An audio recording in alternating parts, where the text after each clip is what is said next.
Hello everyone.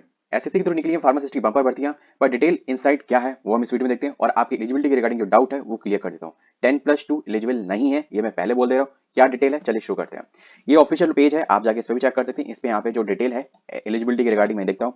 ये pharmacist कम clerk की post है, ठीक है। ये पोस्ट कोड यहाँ पे दिया गया है। अब मैं बात करता हूँ एजुकेशन क्वालिफिकेशन के बारे में, ठीक है। सबसे पहले इसमें लिखा है लेवल ऑफ एग्जामिनेशन, तो कई लोग ये समझ रहे हैं जो भी 12th पास है वो ये फॉर्म भर सकते हैं।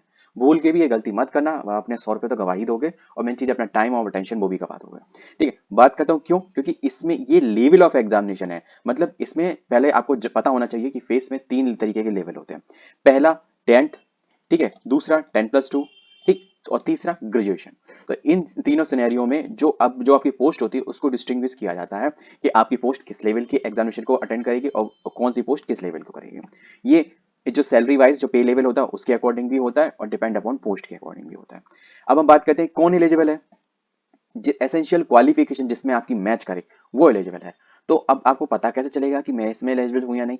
अब देखो कंसिडरेबल है जो पोस्ट कोड का नाम है, और इवियरली मैं कह दूं 10+2 केवल जिन्होंने कर रखा है वो कृपया करके टेक्निकल में ताक झाक ना करें, क्योंकि उसमें उनका कोई मतलब नहीं। और इवनली अगर आप करते हैं, ठीक है, तो अपना एसेंशियल क्वालिफिकेशन जरूर मैच कर लें, क्योंकि लेवल ऑफ एग्जामिनेशन पे आप भले एग्जाम क्लियर कर लो, क्योंकि अभी आपका कोई डीवी तो नहीं हो रहा ना, आपके डॉक्यूमेंट तो चेक नहीं हो रहे, आप बोल दोगे। लेकिन उसमें जब आप फॉर्म भरोगे उसमें एक चीज पूछी जाएगी, आपके पास according to this post code essential qualification है, तो आपको यस करना पड़ेगा। अगर उस पर टिक नहीं करोगे या यस नहीं करोगे तो आप फॉर्म नहीं सबमिट कर पाओगे।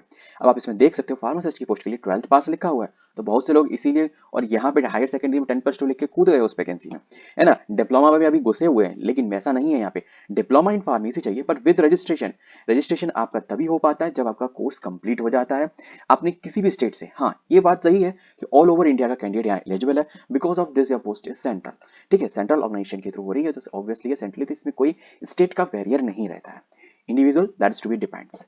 बात करते हैं यहाँ पे बी फार्म डिग्री एलिजिबल है, बिल्कुल एलिजिबल है, बट आपने जो 4 ईयर डिग्री की हो वो आफ्टर 12th की हुई हो, तो यहाँ पे वो ऑब्वियसली उसी के बाद ही होती है, बट साइंस स्ट्रीम के साथ, ठीक है।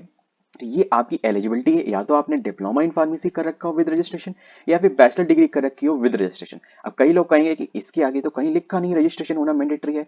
भाई, डॉक्टर हुआ, फार्मासिस्ट हुआ, और इस तरीके की जो कुछ पोस्ट ऐसी, और नर्सिंग हुई, आप विदाउट रजिस्ट्रेशन एलिजिबल ही नहीं हो, क्योंकि आप पात्र होते हो एक फार्मासिस्ट के पद के लिए आफ्टर बैचलर डिग्री या डिप्लोमा डिग्री के बाद रजिस्ट्रेशन। ये हमारे में रजिस्ट्रेशन बहुत।